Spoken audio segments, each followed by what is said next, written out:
요한계시록 21장. 그 후 나는 새 하늘과 새 땅을 보았습니다. 전에 있던 하늘과 땅은 사라지고 바다도 없어졌습니다. 그리고 거룩한 성 새 예루살렘이 하나님이 계신 하늘로부터 내려오는 것을 보았습니다. 나는 마치 신랑을 위해 단장한 신부의 모습을 보는 듯 했습니다. 보좌로부터 큰 음성이 들렸습니다. 이제 하나님의 집이 사람들 가운데 있게 될 것이다. 하나님께서 사람들과 함께 계시고 그들은 하나님의 백성이 될 것이다. 하나님께서 친히 그들과 함께 계시며 그들의 하나님이 되어서 그들의 눈에서 모든 눈물을 닦아주실 것이다. 이제는 죽음도 슬픔도 울음도 아픔도 없으며 모든 옛것들이 다 사라질 것이다. 그때 보좌에 계신 분이 말씀하셨습니다. 보아라, 내가 모든 것을 새롭게 하겠다. 내가 네게 하는 말은 진실하고 참되니 이것을 기록하여라. 또 그분은 이어서 말씀하셨습니다. 이제 다 이루었다. 나는 알파와 오메가이며 처음과 마지막이다. 내가 목마른 자들에게 생명수 샘물을 거저주겠다. 승리한 자들은 누구나 다 이것을 유업으로 받을 것이며 나는 그의 하나님이 되고 그는 나의 아들이 될 것이다. 그러나 비겁하고 믿지 않는 자, 악을 행하는 자, 살인하고 음란한 자, 마술을 행하고 우상 숭배하는 자, 거짓말하는 자들에게는 유황이 타는 불못이 예비되어 있을 것이다. 이것이 두 번째 죽음이다. 마지막 7 재앙이 담긴 7 대접을 들고 있던 7 천사 중 하나가 내게 다가와 말했습니다. 나를 따라오너라. 내가 어린 양의 아내가 될 신부를 보여주겠다. 천사는 성령의 도우심으로 나를 매우 크고 높은 산으로 데리고 올라갔습니다. 그는 내게 거룩한 성 예루살렘이 하나님이 계신 하늘로부터 내려오는 것을 보여주었습니다. 그 성은 하나님의 영광의 광채에 둘러싸여 귀한 보석과 수정과도 같이 맑은 벽옥처럼 밝게 빛나고 있었습니다. 그 성에는 12대문이 있는 높고 큰 벽이 둘러서 있었습니다. 각 문에는 12천사가 지키고 있었고 이스라엘 12지파의 이름이 하나씩 기록되어 있었습니다. 그 문들은 동서남북으로 각각 3개씩 있었습니다. 성벽의 12 주춧돌에는 어린 양의 12사도의 이름이 새겨져 있었습니다.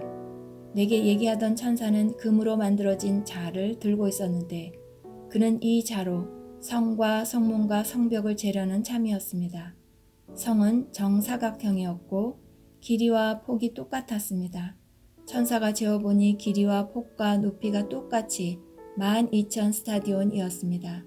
그리고 성벽 높이는 144규빗이었습니다. 천사는 사람들이 쓰는 자로 이 모든 것을 재었습니다. 성벽은 벽옥으로 만들어졌고 성 전체가 유리처럼 맑은 순금으로 지어져 있었습니다.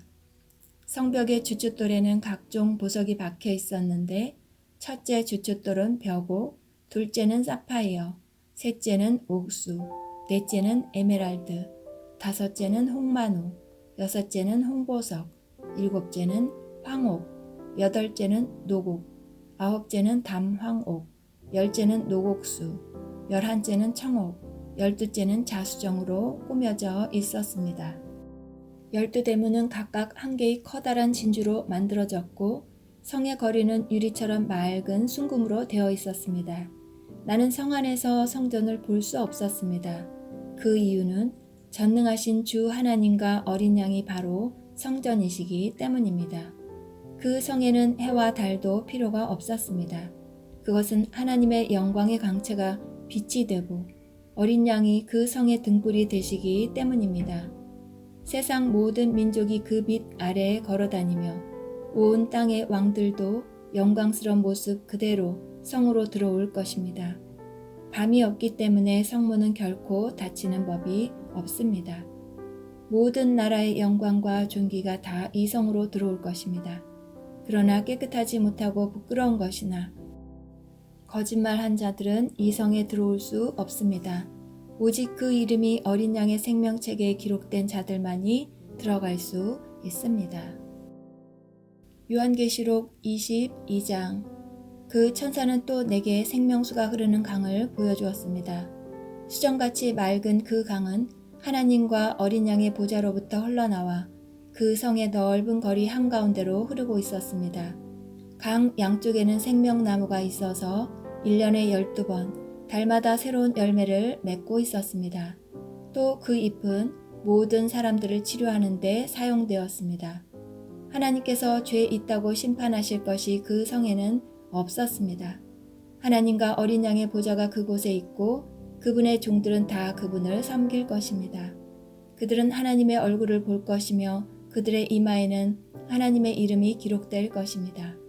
그곳에는 밤도 없고 등불이나 햇빛이 필요 없을 것입니다. 주 하나님께서 그들의 빛이 되시고 그들은 거기서 영원히 왕처럼 살 것입니다. 그 천사는 또 나에게 이렇게 말하였습니다. 이것은 참되고 진실한 말씀이다. 주님은 예언자들의 영의 하나님이시다. 이제 그분께서 이렇게 천사를 보내어 앞으로 속히 일어날 일들을 알리신 것이다. 보아라, 내가 속히 가겠다. 이 책에 기록된 예언의 말씀을 지키는 자들에게는 복이 있을 것이다. 나 요한은 이 모든 것을 보고 들었습니다. 내가 이 모든 것을 보고 들은 후에 이것을 보여준 천사의 발 앞에 엎드려 경배하려고 하자 천사는 내게 이렇게 말하였습니다. 내게 절하지 마라. 나 역시 너와 네 형제인 예언자들과 이 책에 기록된 말씀을 지키는 자들과 똑같은 하나님의 종일 뿐이다. 그러니 하나님만 경배하여라. 그리고 천사는 내게 지시하였습니다. 이 책에 기록된 예언의 말씀을 비밀로 하지 마라. 이 모든 일이 일어날 때가 멀지 않았다.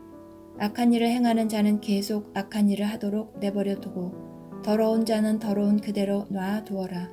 의로운 사람은 계속 의롭게 살도록 하며 거룩한 사람들은 계속 거룩하도록 하여라. 보아라, 내가 속히 가겠다. 내가 상을 가지고 가서 너희가 행한 대로 갚아주며 상을 베풀 것이다. 나는 알파와 오메가이며 처음과 마지막이요 시작과 끝이다. 자기 옷을 빠는 자는 복 있는 자들이다. 그들은 생명나무의 열매를 먹을 것이며 성문을 통해 성으로 들어가게 될 것이다. 악하고 마술을 행하며 음란하고 살인하고 우상을 숭배하며 거짓말을 즐겨하던 자들은 성 밖에서 성 안으로 들어오지 못할 것이다. 나 예수는 온 교회의 이 모든 것을 증언하기 위해 천사를 보냈다. 나는 다윗의 뿌리이자 자손이며 빛나는 새벽별이다. 성령과 신부가 오소서 하고 말씀하십니다. 이 말을 들은 사람들도 모두 오소서 하고 외칩시다. 누구든지 목마른 자는 와서 생명수를 마음껏 마시십시오. 이 책에 기록된 예언의 말씀을 듣는 모든 이들에게 경고합니다. 만일 누구든지 이 말씀에 다른 것을 덧붙이는 사람이 있으면 하나님께서 이 책에 기록된 재앙을 그에게 내리실 것입니다. 또 만일 누구든지 이 예언의 말씀에서 어느 하나라도 빼는 자는 하나님께서 이 책에 기록된 생명나무와 거룩한 성에 참여할 특권을 빼앗아 버리실 것입니다. 이 모든 것을 증언하신 분 예수님께서 말씀하십니다. 그렇다. 내가 속히 가겠다. 아멘. 주 예수여 어서 오소서. 주 예수님의 은혜가 여러분 모두에게 함께 하시기를 기도합니다. 아멘.